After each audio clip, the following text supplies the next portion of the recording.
ऐसे नौजवानों के लिए मुजरिम नुस्खा जो शादी के नाम से घबराते हैं, अज़दवाजी अमल के एहसास और वक्त को बढ़ाने का मौसर इलाज बुढ़ापे के असरात खत्म करके जवान बनाने में कमाल रखता है।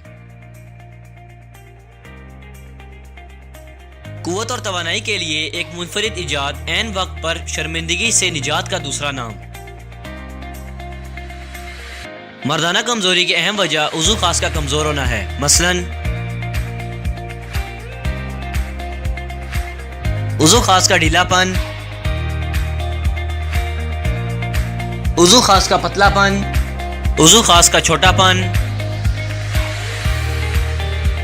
उज़ू खास की कजी कोताही,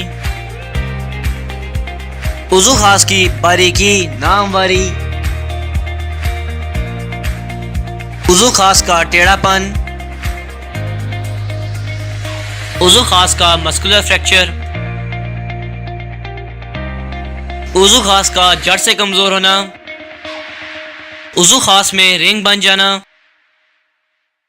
इसके अलावा इरेक्शन या सेमी इरेक्शन जैसे मसाइल का मुकम्मल और कामयाब इलाज। उज़ू खास को फौरी खड़ा करे, इसमें गज़ब की सख्ती लाए, टाइमिंग को भी मजीद बढ़ाए, कम हुई या खोई हुई जिनसी ख्वाहिशात को पूरी तरह बेदार करे।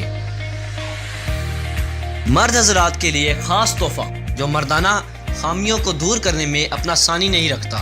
जब दिल चाहे इरेक्शन, स्टिफनेस और ड्यूरेशन में मनचाही। आलमी शोहरत याफ्ता इस कोर्स से उज़ू खास में बेपनाह तंदी, बेपनाह वर्बी और बेपनाह सख्ती लाए।